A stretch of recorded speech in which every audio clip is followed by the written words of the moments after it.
right, so we're going to look at sex-linked traits. So before we talk about sex-linked traits, what I want to do is kind of remind you, we're going to look at this karyotype, that when we're looking at a human karyotype, that our chromosomes number 1 all the way to number 22 are going to be our autosomes.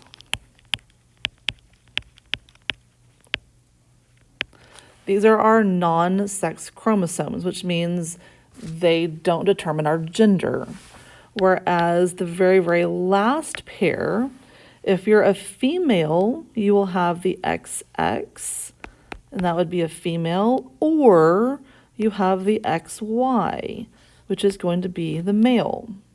So I want to focus on the XY right now. So when we look at that XY, one thing that I want you to notice is that there's a pretty big gap right in here that it doesn't match up with the X.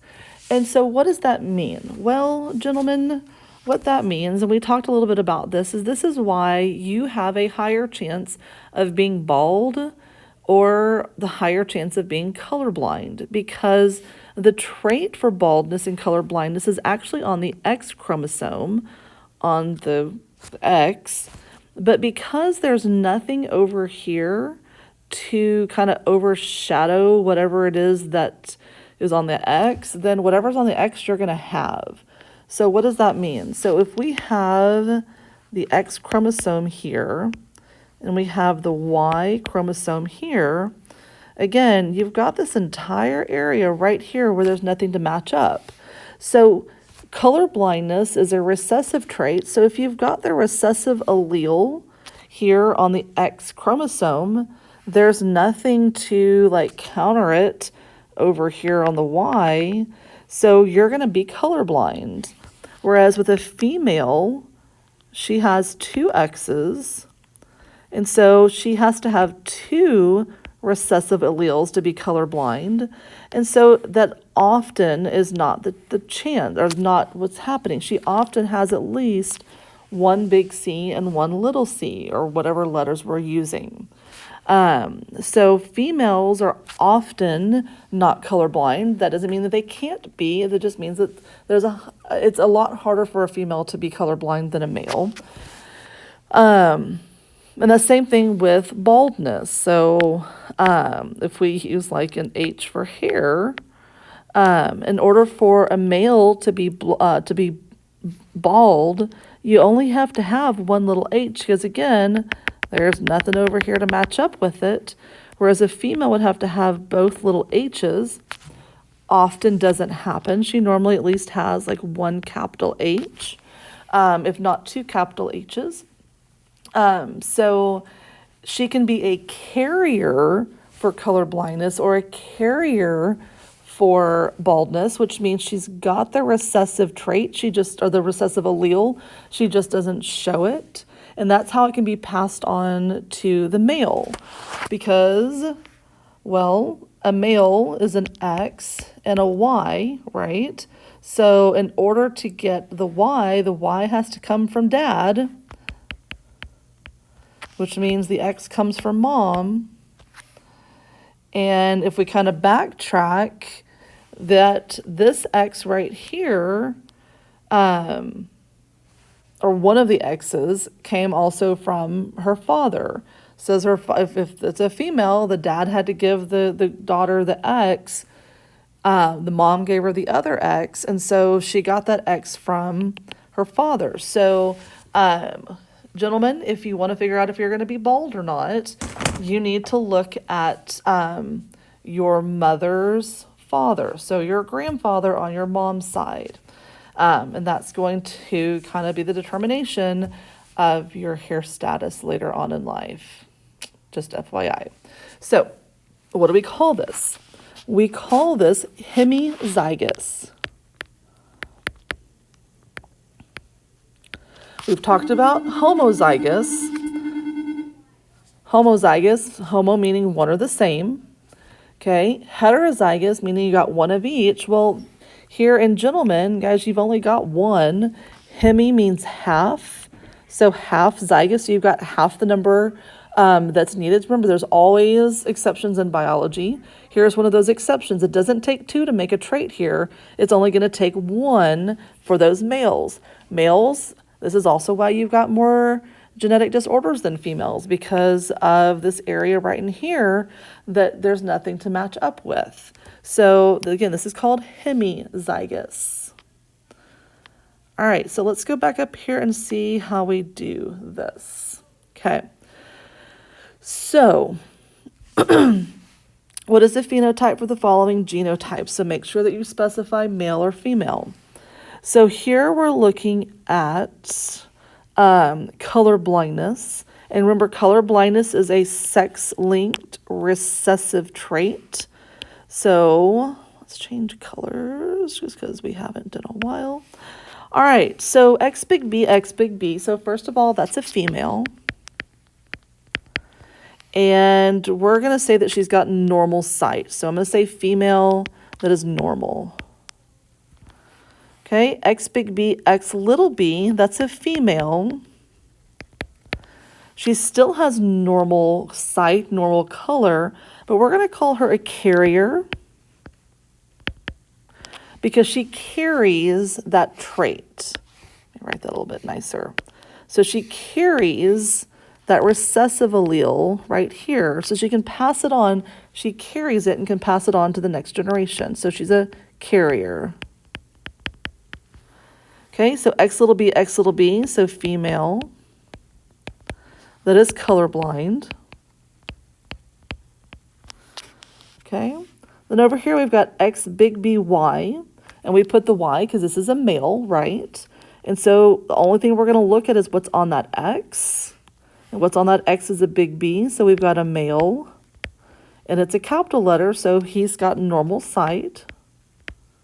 Or see, normal's color. Okay, whereas X little by, we have a male that is colorblind. So now we're going to do the opposite. Okay, so now we're looking for the genotype from these phenotypes. So the genotype, so the female that is a carrier, so she would be X big B, X little b. A normal male, so we know it's a male, so it's got to be X and a Y if it's a normal sighted male. So we've got X big B, Y. A colorblind male would be X little b, Y. And then a colorblind female would be X little b, and she's got to have 2 X little b's.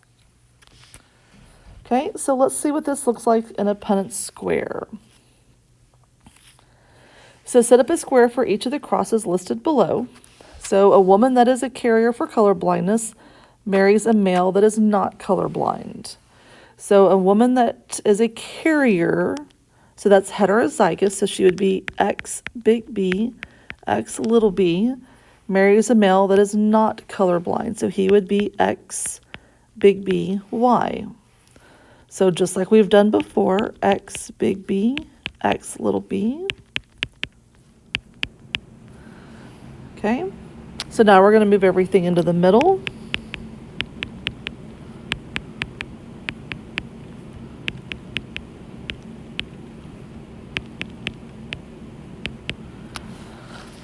All right, so when we look at these questions over here, it says, what is the percent chance of having a female that's colorblind? So we're really only looking at the X. X isn't, oops, I did that totally wrong. Let me back up for a second. Hold the phone. I don't know what I did. So I have X big B, X little b, X big B, and that should be a Y. I forgot my Y. Uh-oh. Sorry, guys. All right, so X big B, Y, X little b, Y. All right, now we're in good shape. Okay. All right, so we're just looking, this would ask for the female. So we're only looking at the female boxes, which are these 2 right here. Okay, we are not at this moment looking at those. So what is the percent chance of having a female that is colorblind? Well, if we just look at these two boxes, well, it really doesn't matter. We have a 0% chance of having a colorblind child. Okay. So now it asks, what is the percentage of having a male that is colorblind? So now we're going to look at these two boxes and we're going to ignore these boxes. So colorblind male, so this one would be colorblind, this one would not be. So we've got a 50% chance of having a male that is colorblind. Because again, we're only looking at the males, we're not looking at the females at this moment.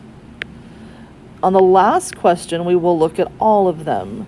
So it says, what is the percent chance of having any child that is colorblind? And so we're going to look here, and so this right here is going to be the only one. So we have a 25% chance of having a child that is colorblind. Okay. All right, so I want you guys to pause me and do this next one and then check your answers.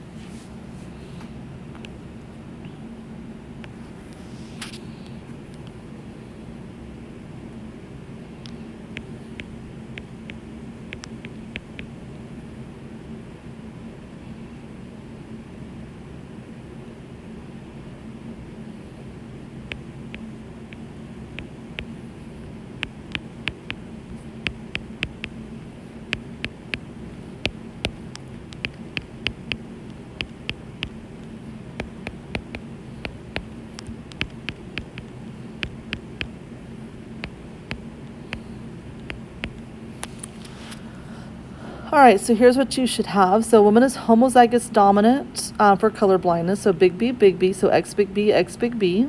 Marries a male that is colorblind, so that's X little b y. So again, we're looking at just the percentage of the female that is colorblind, so we're looking at just these two right here. So what percent chance of having a female is colorblind? Well, neither of them. They're both going to be carriers, so 0%. Okay, what is the percent chance of having a male that is colorblind? So we're going to go down here and we're going to look.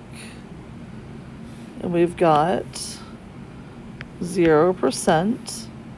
And what is the percent chance of having any child that is colorblind? So now we're looking at all four squares. And none of them show that they're colorblind. So that would also be 0%. Okay. And as always, please ask questions if you have them. And that's the end of monohybrids. And that one is a monohybrid sex-linked. We're going to look at dihybrids next.